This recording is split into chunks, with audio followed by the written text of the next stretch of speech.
It's your feel-good breakfast show, Expresso, and the space race, it is on, and the front runner appears to be none other than Elon Musk's SpaceX and his Starship project.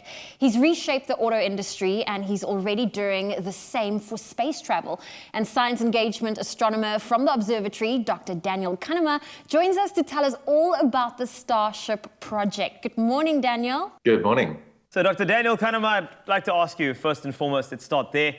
What is SpaceX's Starship? Let's start. So basically what they're doing with Starship is they've already mastered the art of, with the Falcon 9, landing the booster again, making these reusable boosters. And that was a game changer for space.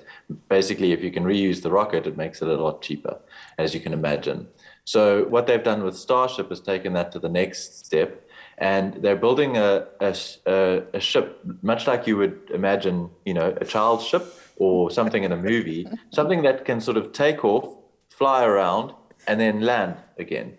So most of the rockets we know about that NASA's been building, things that went to the moon, it was a huge rocket, and then a small part of it at the top is what landed and sort of returned home. Now the entire rocket will return home. Now, I feel like you've already told us what makes it different, but I feel like there is more to it with, you know, what will make SpaceX different from other spacecrafts. Yeah, so I think that it is definitely very special. It's not something which has really been attempted before, and it's very, very difficult to get right.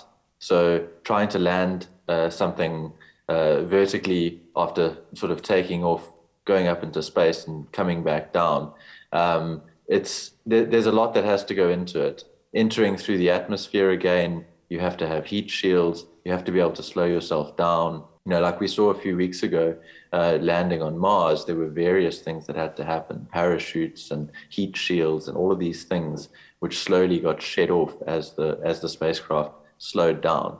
Now all of that has to be on one ship, it has to be completely reusable, and it has to be kind of safe for human landing, and to have that in one package is really kind of futuristic. It's not something that we've even attempted before. NASA's current projects to get people to the moon, they aren't using this kind of technology. It's very, very difficult to get right. You know, I feel like pop culture has fed us this concept for ages. So it almost feels like not a unique idea, but the practicality is now coming to life. So what's Starship's end goal? And when does he hope to put people inside the spaceship? Because that's the exciting part.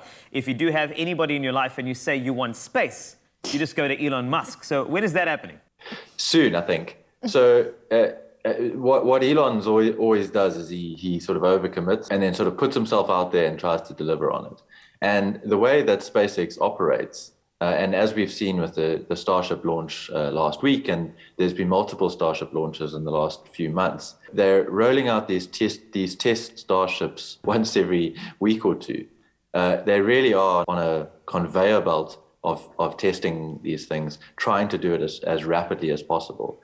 And the goal at the moment is to put a man on the moon in one of these Starships in 2023, which is in 2 years' time, which is kind of insane if you think about it. But I wouldn't put it past them, to be honest. It's a very ambitious goal. I agree with you. I wouldn't put it past them. Now, I know there's been some good developments and also a couple of setbacks on the project, with a recent prototype successfully landing but then exploding just minutes later.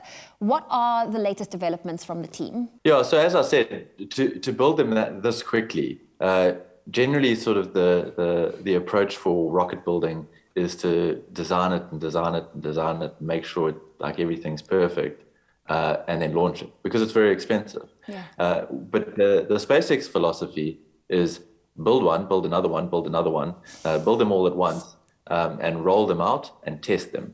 And what you learn from that is what goes wrong, and you fix it for the next one. And you can do that on a sort of 2-week time scale, which means you're constantly learning, constantly fixing, and constantly testing. So last week, they landed one of these Starships for the first time. This was the 10th attempt. The previous ones obviously hadn't made it. Some of them hadn't taken off. Some of them hadn't landed. This one did successfully land for the first time, which is incredible. But then a few minutes later, it exploded. So it kind of landed safely, but there was a fire in the engine, and that kind of got out of control, hit the fuel tank, and it exploded. But I mean, that in itself, we've learned a lot. We know how to land one of these things now. If we can get the fire out, then we've got a successfully reusable spacecraft, which is, it's the future. I mean, it's incredibly exciting and not something that, I would have predicted this soon. Daniel, thank you so much. You've been astronomical this morning. We do appreciate that. And Elon will just continue going and going. Apparently, he's so obsessed he puts rocket on his salad. But so many milestones have already been achieved by SpaceX, as you know, and they are getting closer to finalizing the vessel that'll get humanity on Mars. Would you go? I would. Of course I would. Me too. Yeah, let's go.